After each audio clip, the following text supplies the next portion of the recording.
Alright, welcome back to the SuperCoach Nuff channel. In this video we're going to review round 26 of the 2024 NRL SuperCoach season. So I guess the big weekend with our head-to-head finals, and it worked out to be a really nice week for myself with a 1352, which actually catapulted me up 1100 spots in the ranks. So I'm now inside the top 5,000, which is I guess what I was trying to get to. So whether I can hang on this week will be another question. But I guess the number that we're all looking at is the one down the bottom here. And as you can see, I won 2 leagues out of 3, and I guess they were the 2 I was looking to win. So I'm pretty happy with how things went.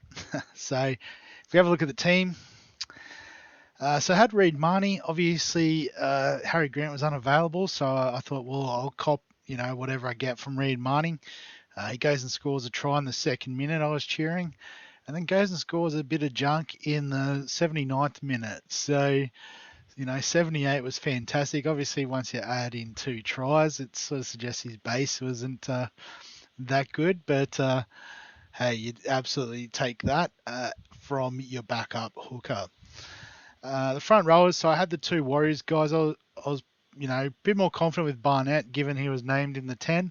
But he did slide back out to the edge. So unfortunately, a 39 for him. 74 from Finnell Blake, though, was, bang on average. So obviously, we won't be using these guys this week. They've done their job for us. And enjoy your off-season, boys. So our trade in this week was Isaiah Yeo. So, yeah, I guess we'll talk about the other half of that, the sort of sliding doors trade there. And he was absolutely immense with a 122, and I guess proved pretty vital in my head-to-head matchups. Britton Nickera with a 51, Fafita with a 41, and Angus Crichton with a 57. So a little bit underwhelming from the rest of my second rowers, but I guess they do have those weeks where they're not all going to score tries and do crazy attacking things every week. But Isaiah Yeo definitely saved the second row for us. Matt Burton with a 50. Obviously it was a tough one for the Dogs all in all. Manly just sort of outpowered them through the middle, which didn't give him a lot of attacking opportunity. But they'll bounce back, so we're not stressing about him. Actually, now that I think about it, we might be stressing about him because he's HIA. I don't think he's available this week because of it. And speaking of unavailable this week, Sam Walker, unfortunately, done his knee. So all the best with the recovery, Sammy. But yeah, not much help to us this week. But I guess another, and probably the star of the round for me, was Dylan Brown with 162. So I guess I was out and about early Saturday afternoon, and I've come in and seen the score, and it was like 30-6 or something. And I hadn't really looked at the scores, but I was like, geez, I hope Dylan Brown's had a part in that. And he absolutely did. So I think it was 4 try assists and a try of his own. So, that's why we had him in the team.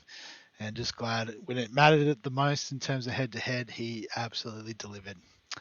Jai Gray, obviously a tough night out against the Panthers, so 33 was probably about what we were expecting from him. And then in our centre wing, so Zach Lomax was our vice captain, 125. Just played it safe and didn't take the VC on him just because my main head-to-head opponent had Tedesco as captain. So I just thought I'll just match him and we'll be sweet. Kale Iro was quite good with the 61. Got sin bin, so it could have been a bit more. Kiraz just couldn't get himself involved in the game. I think, the Seagulls were quite clever in deliberately attacking Josh Hadekar's wing. So obviously, the ball wasn't coming back from Kiraz's side of the field. And Ruben Garrick, so I guess, he was the other option I tossed up trading out. So the fact that I kept him and he scored 132. So, you add on Isaiah Yeo, it was like 254 rather, that they scored. And to think I was going to go with Marzu and Curran, and I wouldn't have even got to 100. So absolutely, pulled the right rein there. And yeah, when he went off on Friday night, as much as it was tough to watch as a Dogs fan, I was at least cheering that Garrick was getting heavily involved. Dom Young, so I guess, on top of the carnage that happened with the Roosters, a 31 from him was, it is what it is. Blaze Talungi with 60 would have been handy to play, even over obviously Sam Walker, but even to, he would have covered for feeder comfortably if I threw Crichton on field. And then our fullback, so James Tedesco. So I sort of was following the first half of the Roosters game. We were coming back from Toowoomba. I was seeing my old man for Father's Day. And yeah, I saw he was struggling at half time, and I just thought, oh, this could be a disaster. I think it was okay for my big cash league, but I did have a second league where I was trying to beat a good mate of mine in the GF for just a casual fun league with friends. He captained Ponga, who went off, and yeah, so I guess at the half time sort of area, I swapped over. My wife was feeling quite tired, so did the last leg back to Brizzy here, and yeah, missed from minutes 40 to 70, but I got home and had a look, and he jumped up to 90 points. So I was like, oh, I'm safe. Happy days. So I don't know what happened in that second half. I haven't even gone back to look at highlights, but thanks Teddy for just trying to do whatever you could to drag the Roosters up, given the carnage that was there. And I guess speaking of carnage, Tom Trbojevic did his shoulder, did his, I think, shin at one stage, and also busted his Swede open. So tough night out, 65 regardless. We'll take that, and he'll finish the season just shy of $1 million.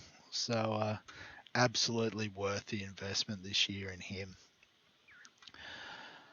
So if we have a look at the game day, and like I said, I was really focused down in these areas here where, there was something on the line. So like I saw the Super Troopers had me covered in the minor grand finals. I wasn't too worried, but well done all the same, Scott. I'll give it a quick look. So he captained Tommy Turbo early, but just looks solid contributions. Haas and Carrigan.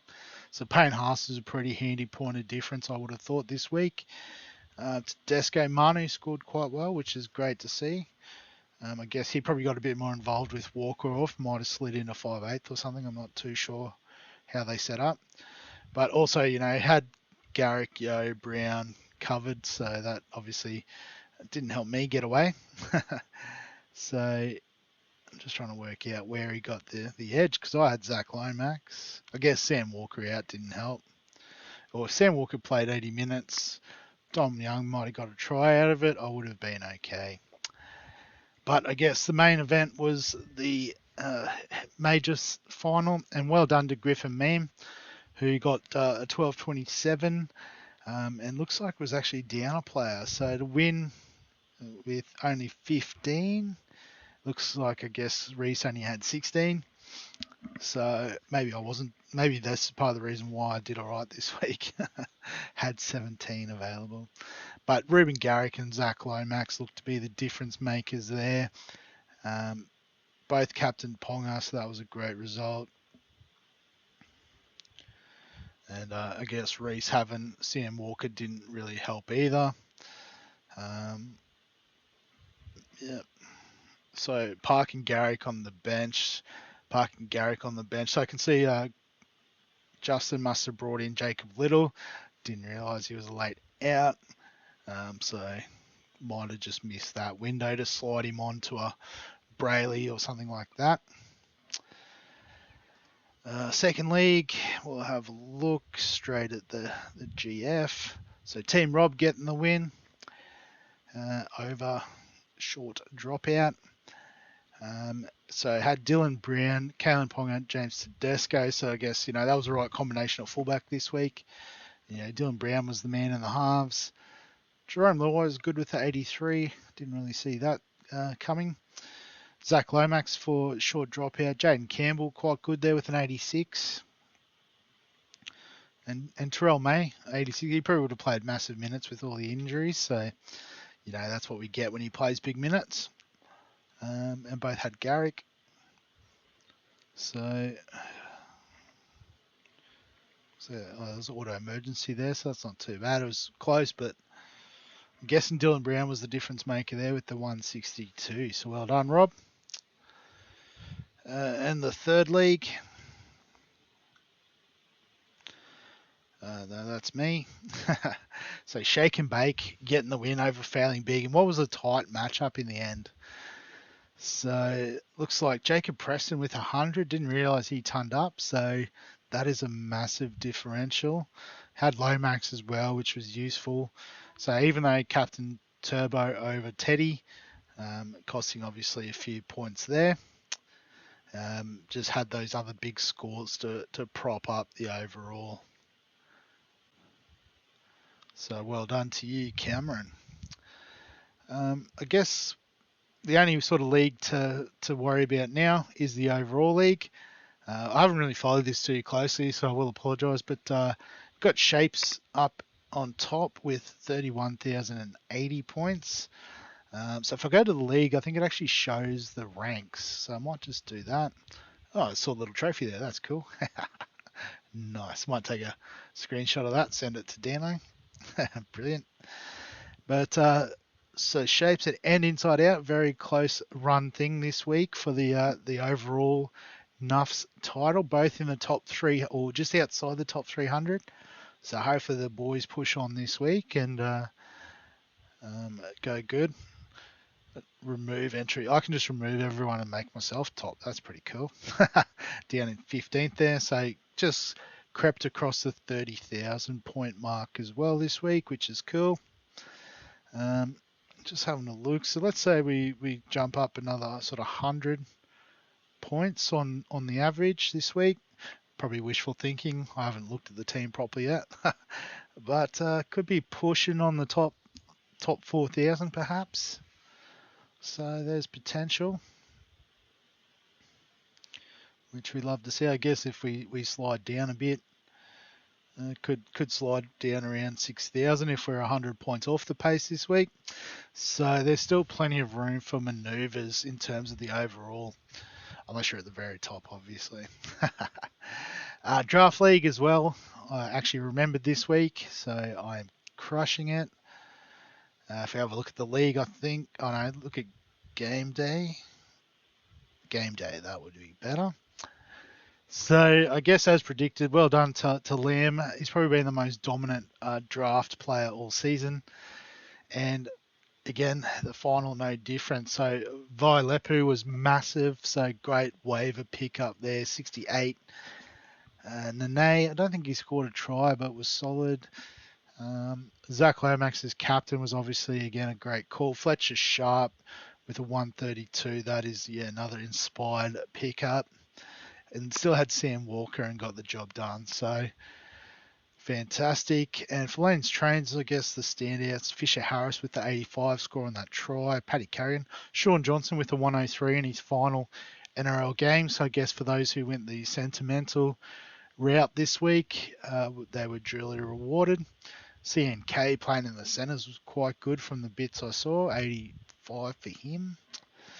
And both leaving some big points on the pine with Tyrell Sloan a 148, Mike Acevo 135. So, there was potential for both of them to get the chocolates, but like I said, Liam was clearing away the best draft player this year, so well done to you.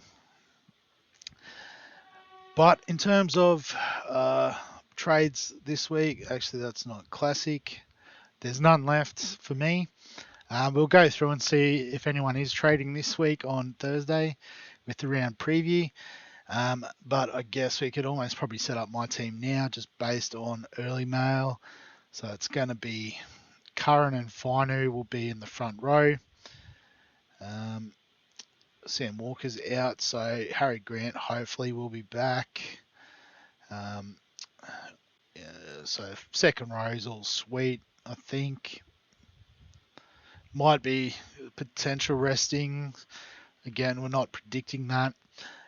So I think versatility is going to be key here, getting Dylan Brown into the halfback spot. Matty Burton is probably out, so Jai Gray will slot in there. And I've got 4 reserves, so I might even have one extra up the sleeve. I know Tom Trbojevic will be out, so Talangi in. So it looks like I should get 17. Maybe we've got Ruben Porter as an 18th at the moment, based on, I guess, the initial thoughts.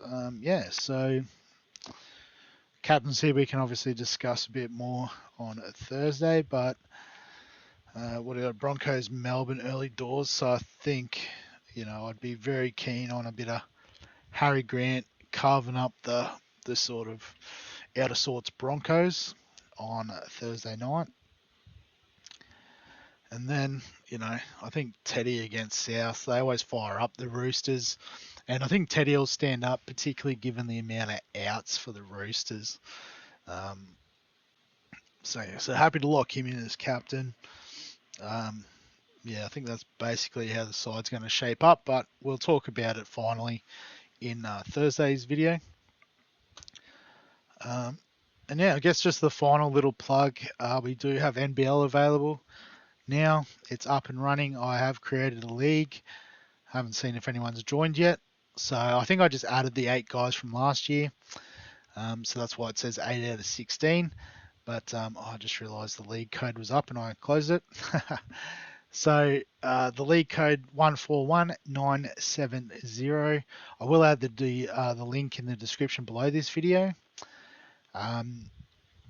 Also, there may be one spot left in the NFL Dream Team League. I have to double check that. I forgot to check before the start of the video. If there is still a spot, I will add the link in the video below. Sorry, in the description below the video even. If not, you'll know that it's full. But there will be a video for that as well. Probably on Wednesday, given that it kicks... Wednesday. We'll probably look at the final team. I did put our team update up the other day, just trying to, pump up that last spot. So if it's full and we've got 20, that'd be amazing. But we'll go through all that, like I said, later in the week. Still got FPL as well. So obviously, if you're enjoying all that content, remember to subscribe to the channel. If you're an NRL SuperCoach diehard, give the video a like. Any questions, thoughts, comments, feel free to add them below this video. But other than that, we'll catch you in the next one.